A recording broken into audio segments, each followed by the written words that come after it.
Na konci leta Rode predstavil mikrofóny, o ktorých hovorí celý svet. Dámy a páni, Rode Wireless Pro.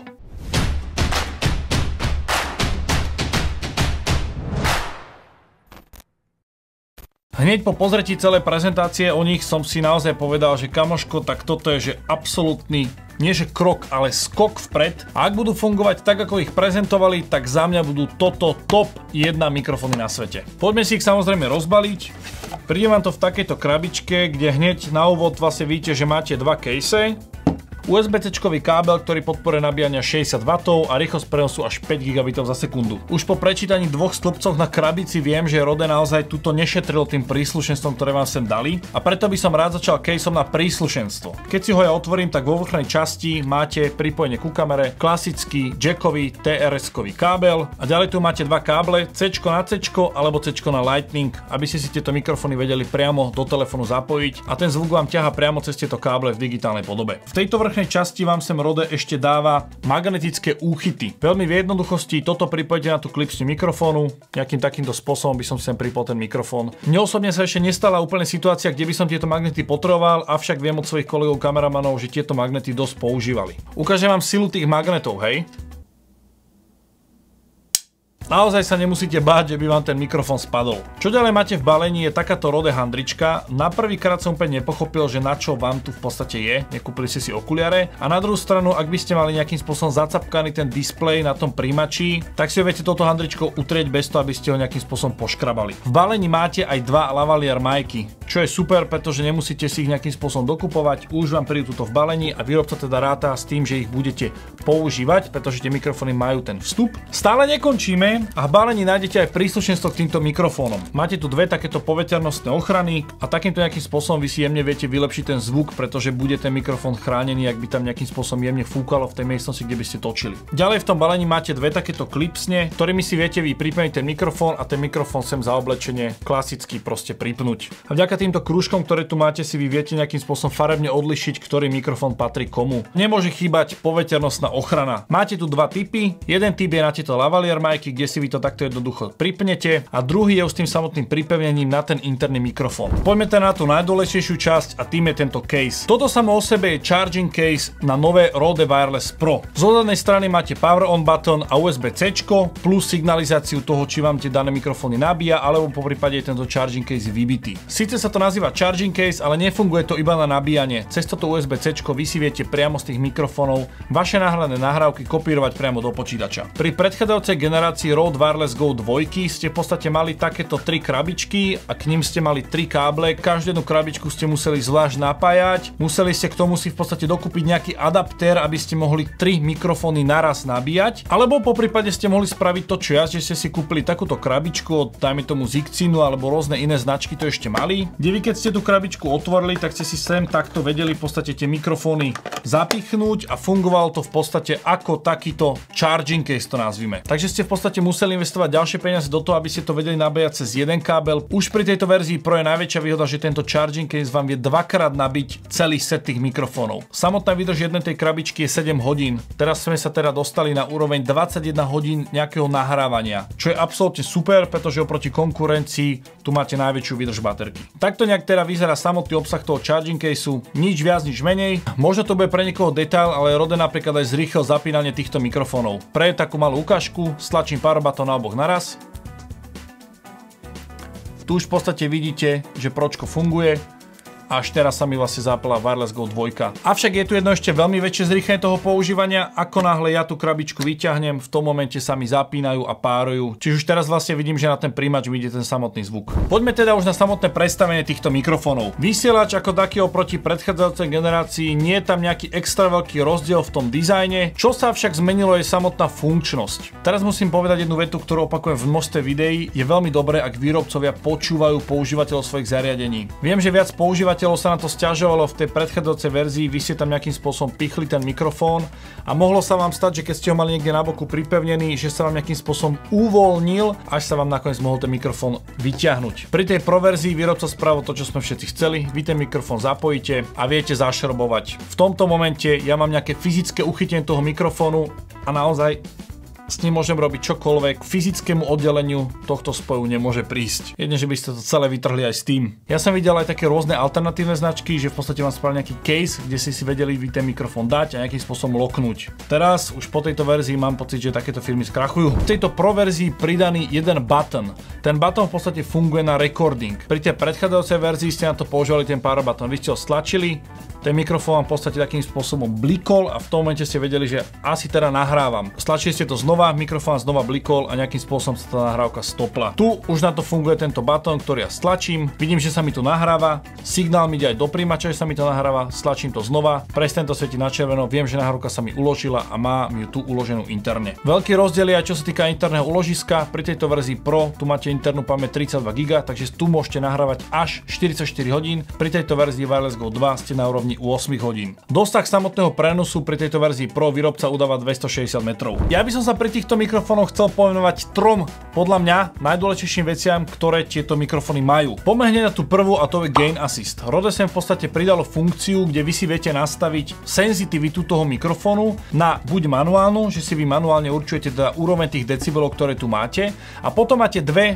také nazvem to, že inteligentné možnosti. Jedna je Dynamic a druhá je Auto. Ak je niekto, kto bude rozprávať či už trošku potichu, alebo potom viac hlasnejšie, nemusíte sa báť toho, že by si to nejakým spôsobom prepikovali a tú senzitivitu si ten mikrofón posúva sám. Také dva najhlavnejšie rozdiely medzi tým Dynamic a Auto. Ten Dynamic má trošku väčší rozsah tých vyšších a nižších frekvencií. Ten Auto je trošku jemne okresaný, aby sa vedel v tej citlivosti lepšie hýbať. Za mňa možno veľmi jednoducho povedané, ak by ste boli v nejakom štúdiu a používali by ste tieto mikrofóny, tak Dynamic. A ak ste niekde vonku, kde naozaj neviete, že či nepôjde okolo nejaké hlučné auto alebo kamión alebo niečo, tak by som to používal na tej možnosti Auto. Poďme na vynikajúcu funkciu číslo 2 a to je timecode. Veľmi veľa kreatorov v podstate túto funkciu ospevovalo, ale možno pre takého bežného lajka, že čo ten timecode vlastne je a na čo sa používa. Toto presne, čo tu vidíte, je timecode. Skrátke povedané, je to časový kód, ktorý vám na základe vami určeného snímkovania zapisuje do tej audiostopy tento kód. Tento timecode vám uľahčuje prácu so synchronizáciou. Čiže ak si predstavíte, že by ste mali set, dajme tomu 5 kamier, každá kamera má nejakého svojho operátora, ktorý samozrejme ten recording button nestlačia v tom istom momente,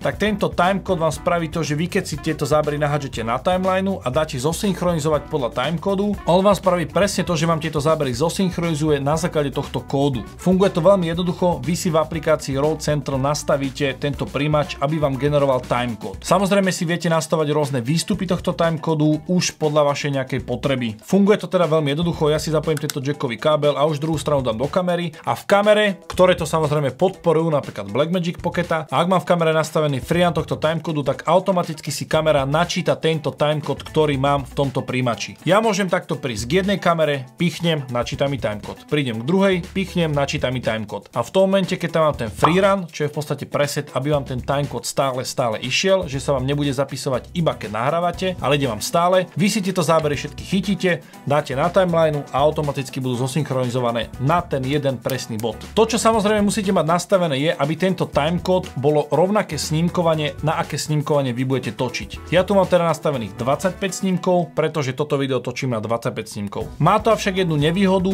toto iba generuje timecode. Neviete sem zapísať svoj. To znamená, že ak by ste mali, dajme tomu, externého zvukára, ktorý má svoj timecode, tak ho neviete zosynchronizovať s týmto. Na jednu stranu nevýhoda, avšak na druhú stranu toto je podľa mňa riešenie, ktoré naozaj nie je robené na obrovské produkcie, kde potrebujete nazvučiť 10 ľudí a máte 5 týchto setov. Je to v podstate riešenie, ak by ste mali, dajme tomu, rozhovor 2 ľudí na podcaste a 3 kamery, tak máte to cez tento timecode veľmi jednoducho zosynchronizované. Najväčší rozdiel medzi týmito dvomi systémami je v dynamickom rozsahu. Pri nejakom audiu, ktoré sme poznali niekoľko rokov dozadu, a to bolo 16-bitové audio, sme boli na úrovni citlivosti 96 decibelov. Tých 96 decibelov je v podstate intenzita toho zvuku, ktorá mohla do toho mikrofónu ísť, bez toho, aby ten zvuk bol prepálen. Potom avšak prišli inžinieri s vylepšením, a to s 24-bitovým audiom, ktoré má rozsah 144 decibelov. Čo si myslím, že každý pochopí, že ten dynamický rozsah toho zvuku je naozaj väčší. Tento formát 24-bitového nahrávania je v podstate najpoužívanejší. IFX3, ktorú mám, vie nahrávať 24 bit. Avšak týchto 144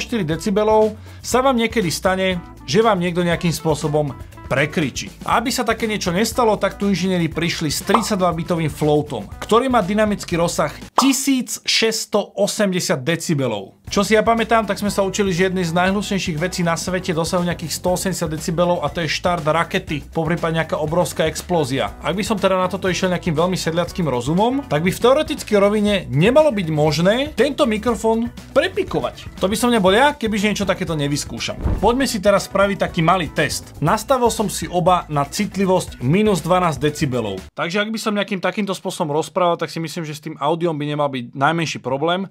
Ale ako náhle by som začal kričať, tak si myslím, že teraz Rode Wireless Go 2 by mala byť prepikovaná, avšak vďaka 32-bitovému floatu ja viem dosiahnuť úplne dokonalý, krásny, čistý zvuk, pretože 1600 decibelov proste prepikovať neviete. Mám tu teraz zapojený Rode Wireless Go 2, dám exportovať túto nahrávku, ktorú sme spravili. Zapojíme si verziu Pro. Tu mám teda možnosť nastaviť 32-bitový float. Otvorím si Adobe Audition a pridám sem nahrávku z Rode 2. Pustíme si to, ako to znie. Takže ak by som nejakým takýmto spôsobom... Tu je zvuk úplne v poriadku. Avšak vidím už teraz, že keď pôjdeme do tejto časti, kde som ja teda naozaj kričal, ale ako náhle by som začal kričať, tak si myslím, že teraz Rode Wireless Go 2... Vidíte naozaj, že tu s tým audiom ideme do červenej. A ako náhle by som ja chcel tú hlasitosť nejakým spôsobom znížiť a ja to idem s decibelmi dole, tak vy vidíte, že tu je tá informácia kompletne odrezaná a v podstate ten dynamický rozsah toho mikrofónu nám nedovoluje zaznamenať to, čo už bol na tou úrovňou tých 144 decibelov. Ale ako náhle by som začal kričať, tak si myslím, že teraz opäť je tuto audio prepikované, ale vďaka 32-bitovému floatu ja viem tu iba veľmi jednoducho s tými decibelmi ísť dole. A vidíte, že tá samotná informácia toho, čo som hovoril, tu stále je. Čiže ja keď si to pustím... Ale ako náhle by som začal kričať, tak si myslím, že teraz Rode Wireless Go 2 by mala byť prepikovaná. Poprípade sa to dá spraviť audične ešte veľmi jednoducho. Vy si označíte tú časť, dáte efekt a v kompresii dáte normalize. Ale ako náhle by som začal kričať, tak si myslím, že teraz Rode Wireless Go 2 by mala byť prepikovaná. V tomto momente som vďaka 32-bitovému floatu, ktoré majú tieto mikrofóny, zachránil ten výstup, ktorý som nahrával. Je to za mňa absolútne úžasná možnosť, ktorú tieto mikrofóny v sebe majú, pretože vďaka tomu 32-bitovému floatu vy v podstate nemusíte nastavať senzitivitu toho mikrofónu. Nevie to bezdrotovo posielať, ale funguje to iba interne. Skrátke, vynikajúca vec. Pri týchto dvoch verziách je tu pomerne dosť veľký cenový rozdiel. Pri tejto verzii Wireless Go 2 ste na úrovni nejakých 320-340 eur. Pri tejto verzii Pro ste na úrovni 500 eur. Niekto by si povedal, že fúha, že však to je skoro dvojnásobný rozdiel, avšak za mňa najpodstatnejšia vec, ktorá tento rozdiel robí, je tento case na príslušenstvo. Už iba ten rozdiel, že tu máte dva lavalier majky, ktoré som si ja musel zvlášť dokupovať a každý z nich stojí 100 eur, tak v tom momente už nám tá cena ide rapidne dole. Ďalšia vec, charging case.